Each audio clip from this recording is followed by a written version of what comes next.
everyone, thanks for downloading the show. Welcome to Garden Fork Radio. This is the Eclectic DIY show with me, Eric. I have a YouTube channel in this podcast.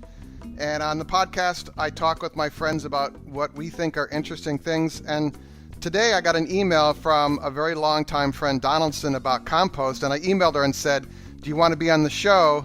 And then boom, here's Donaldson. Thank you. Thank you. Via satellite from the Berkshires in Western Massachusetts. So, yes, nice to join you. So you have a garden. I mean, basically, we both have little weekend houses in addition to being in Brooklyn, and we've known each other quite a while.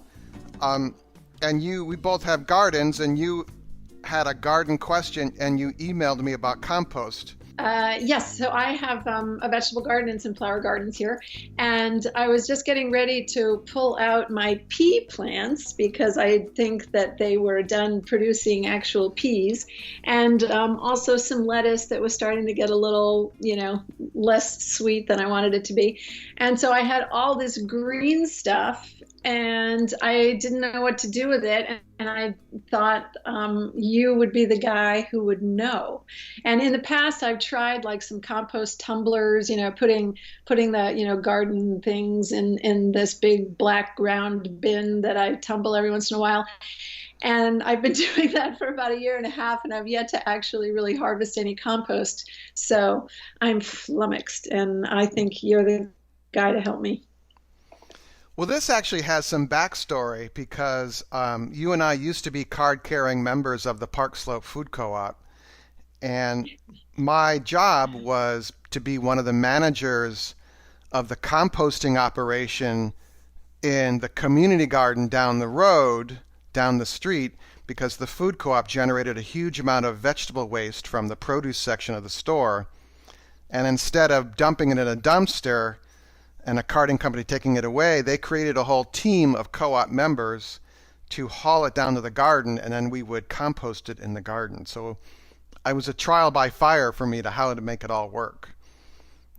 And so I have some background in this. And the short answer is most home gardeners don't have enough mass and the right carbon to nitrogen ratio to create cooking compost, like 140, 150 degree compost that you see in the magazines or you read about online, and our compost cooks down and then we feed this brown gold to our gardens. You and I, because I know the size of your garden and it's similar to mine upstate, and we just don't generate the amount of material to create that mass. You basically need a cubic yard to start creating what's called the exothermic reaction of the little bugs that are breaking down the material. They put off heat as they eat everything.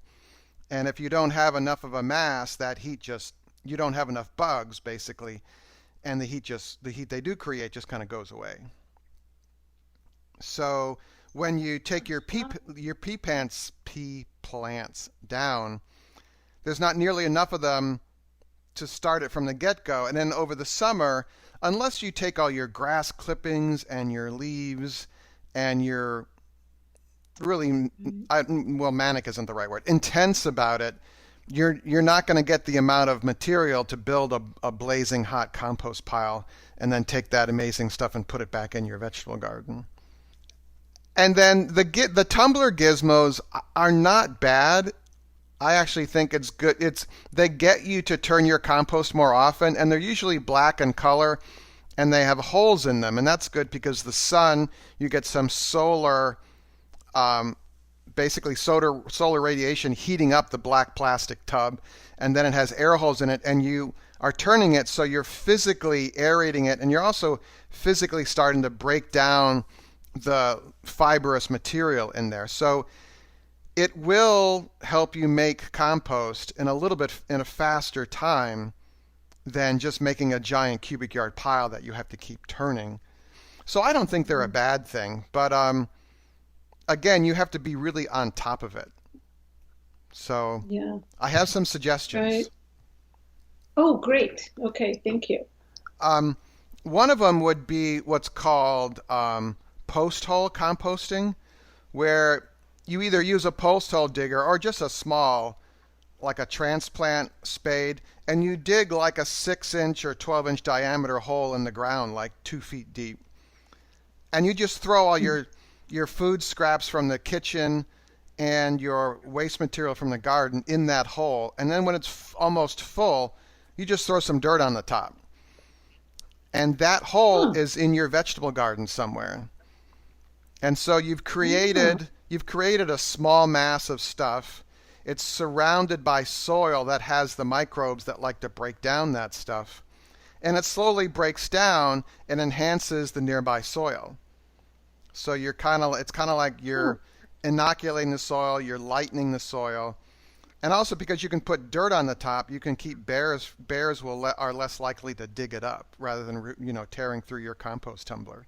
I lost you for a second. So if I do that in the vegetable garden, then after a certain amount of time, I can dig that dig that up and put it around some of the plants, or basically you just leave it where it is and let it kind of seep into the surrounding soil.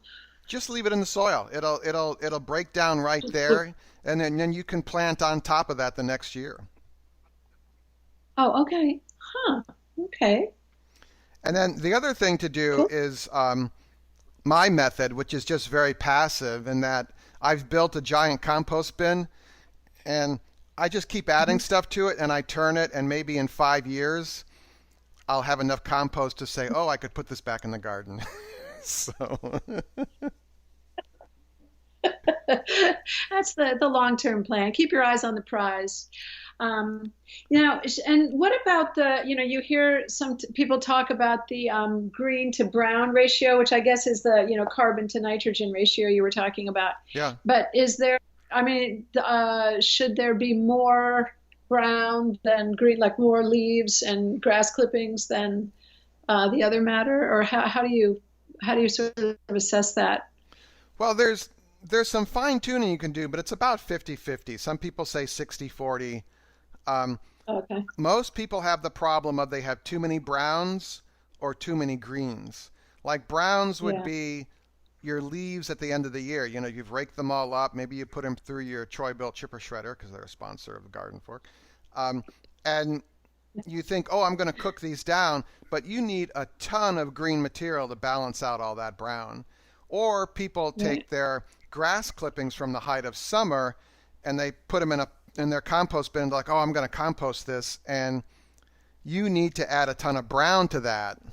So Okay. what some people do is they stack all their browns in the fall, and then the next year when they dump grass into their bin, they have right next door they grab an equal amount of browns which have just been sitting there, and once you mix those together and add some aeration and some moisture, it can start to cook actually. Okay, so here's a question that may be silly. So when you're thinking about what's brown and what's green, is it literally browns? So Yeah. like, yeah, okay. So, all right. So like corn on the cob, when you're shucking your corn, that's still green unless you let it sit in the sun and become brown, and then it's brown. Yeah. It's that Okay. simple. Okay. Oh, Awesome. I like simple.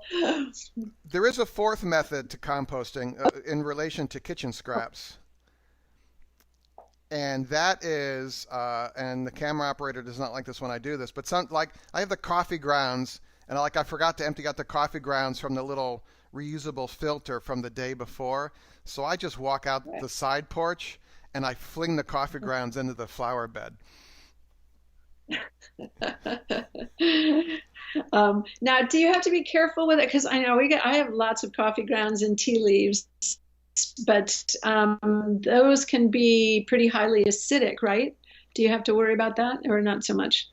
Not if you're cutting it with, like I have a little plastic container in the fridge, and I take when I'm cutting up lettuce or something, that goes in, the coffee grounds go in, the carrot stems go in, so, unless you're using a massive amount from Starbucks, I don't think it's a problem. And coffee grounds have a lot of nitrogen. They are a brown material, but they actually have nitrogen in them. Okay, great. Well, I'll start using the coffee grounds. Yeah, so and that's a common thing where people are like, why doesn't my compost cook like it does on the guy on TV? And I'm like, Yeah. it's just never going to do that unless you're really into that. So All righty. Well, I like the dig the hole in the vegetable garden idea. I'm definitely going to do that. I think it's called post-hole composting. I learned about Okay. it from Rodale, the organic gardening magazine publisher, had a. They probably still publish this book on all about composting, and I learned it there. Uh-huh. And an even simpler method is like when I'm pulling small weeds in the garden, and Yeah. I usually have wood chip mulch everywhere. I just leave them lay there. I just pull them and dump them right on the wood chips because they're small enough. They're going to shrivel and die, and Yeah. they'll just add to the wood chip layer that way. So I'm not manic about everything I pull out of the garden goes into compost. The other thing to think about when Mhm. you're weeding is to knock as much dirt off those roots as possible because you've spent all this time building up this great soil, and when you pull a like a big thing of crabgrass or something, there's like 2 cups of Right. soil connected to those roots. Just bang all the soil out and make sure that goes back into the garden, and then you can take the crabgrass and throw it into your compost. But that's Yeah. I've seen Yeah. a lot of people do that, and I'm like, you just took all the soil out of your garden. Right. Well, that brings to mind another question because I generally don't put anything in my up till now unsuccessful composting bin, any weeds or anything that I think might have seeds that I don't want to encourage to grow in my garden. Um, so you don't worry like when you put the crabgrass in your compost bin, you don't have to worry about seeds of that. Well, you do, yeah. If the crabgrass has a seed head and it's going brown, then the seeds are mature Yeah. enough to germinate in the ideal conditions. So yeah, I would avoid that. It's kind of like dandelion. You can pull dandelion and throw it in the compost with the flower on, but if it's starting to turn to the white puffy part where the seeds float Okay. off and those little fluffy things, then yeah, definitely. Right. You can deadhead it. You could rip off the fluffy part and throw the leaves and the root into the compost. But yeah, you anything that's starting to brown, I would not put a. Seed head in your Right. and there's a myth about compost. People are like, well, I can like a squash, a rotted squash, you can throw it in there, and they're like, oh, well, the heat from the compost will kill the seeds. That rarely happens. Okay. Okay, that's good to know. That's why I've sometimes ended up with like cantaloupe trying to grow in my vegetable garden up here in Massachusetts, which is not a very likely successful scenario. Okay, well, this is helpful. Thank you. Do you have any more garden questions I can solve for you or? Oh, actually, yes. Can we change topics a little bit? Yeah, yeah, it's garden fork.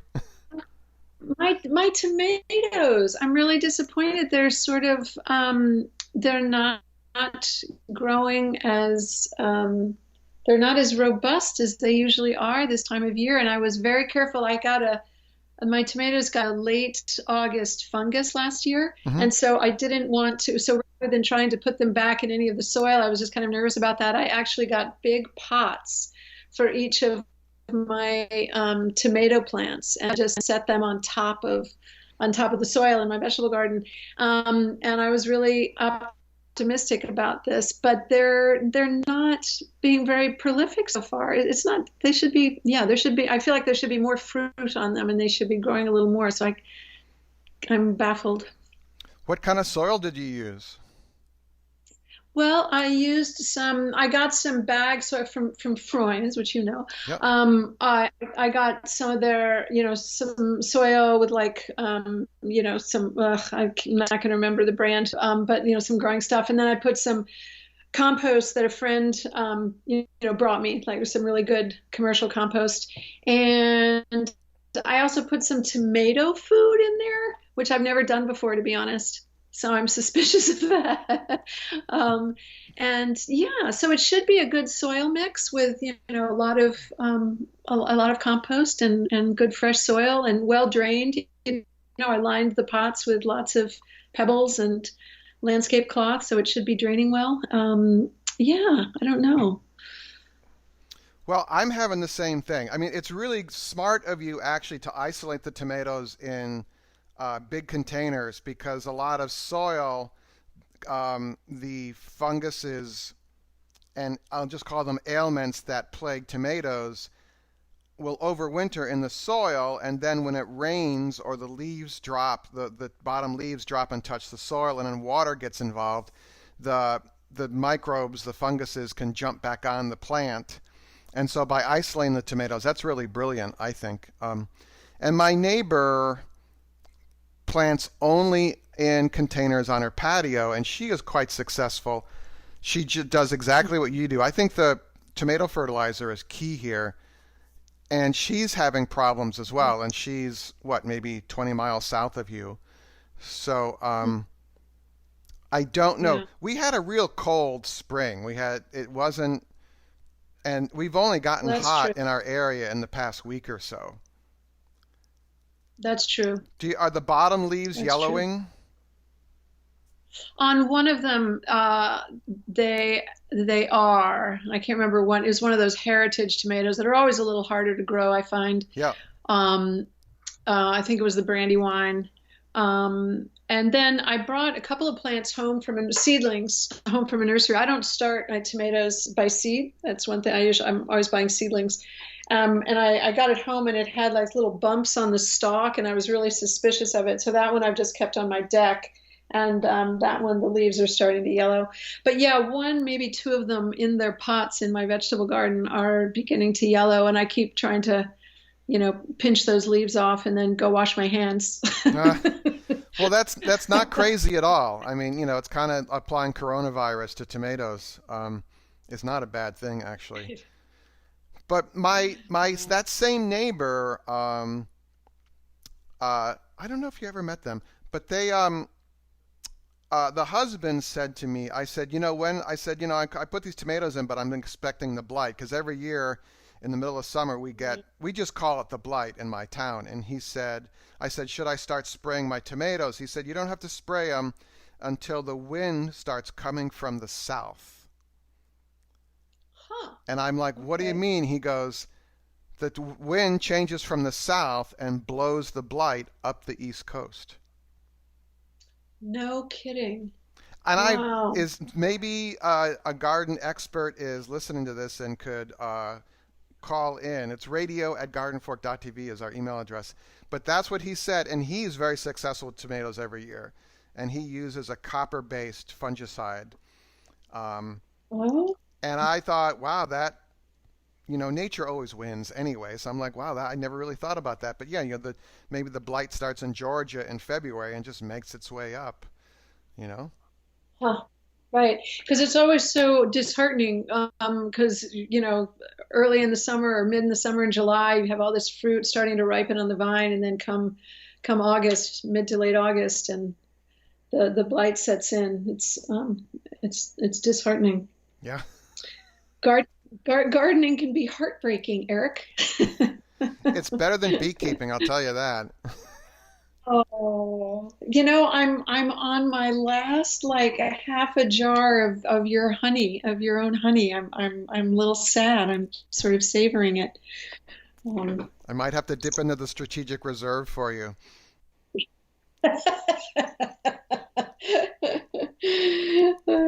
Well, yeah, for that everyone, would full be. disclosure, not only is Donaldson a longtime friend, she's also a Garden Fork patron, which is a perfect segue into my pitch for becoming a patron of Garden Fork.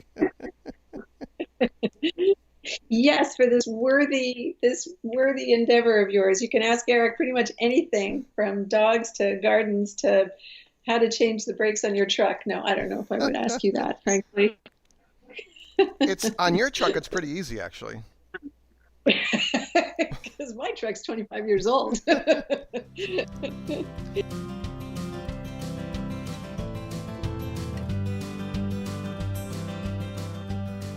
I imagine by now you've heard me talk about the Garden Fork patrons and the pre-show and the after-show, and I thought I'd give you like 30 seconds of what that's all about. Basically, there are people that listen to the show that contribute to the continued production of the show on a monthly basis, kind of like like NPR or PBS, where you sign on for X number of dollars a month. Like I'm a member of PBS and it's $6 a month.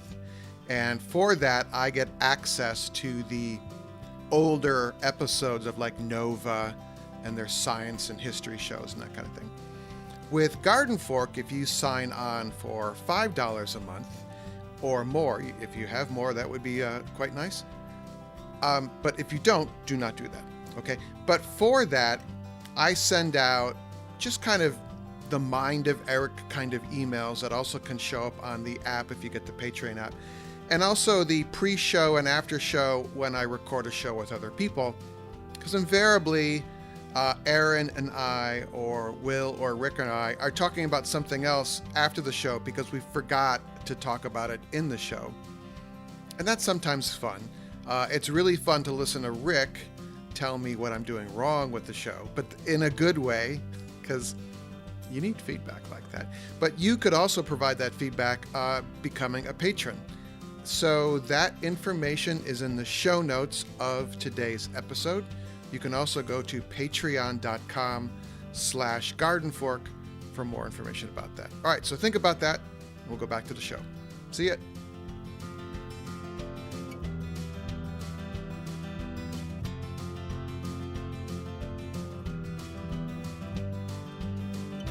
People have been asking about the puppy, but you have not met the puppy yet.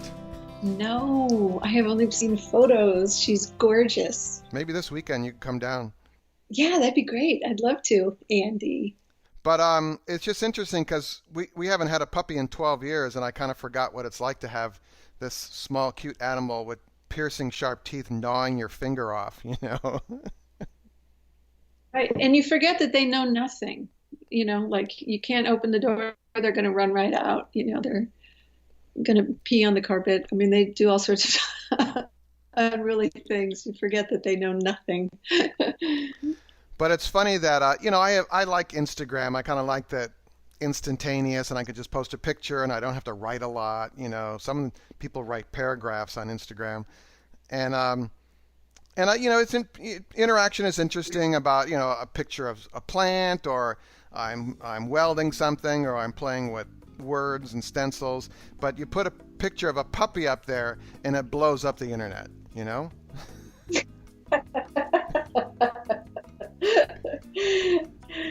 As well it should. She's adorable. So we're going to, me and Aaron from The Impatient Gardener are working on a follow-up set of videos for Troy Built, which we'll post later this week. And Andy will make her Garden Fork debut in those videos. So she'll be in there eating a stick or chewing on my hand or something. So, all right, well, Donaldson and I are going to stay on the line here and do the after show for Garden Fork patrons, so Donaldson can listen to herself talking to other patrons. I think that'll be interesting. So go out and do cool stuff, everyone, and let me know what you think. It's radio@gardenfork.tv. We'll see you. Garden Fork Radio's executive producer is Jimmy Goots. You can find more information about Jimmy and the custom hollow books he makes at hollowbooks.com. Our theme music is used under license from uniquetracks.com. Other music used in the show is used under license from audioblocks.com.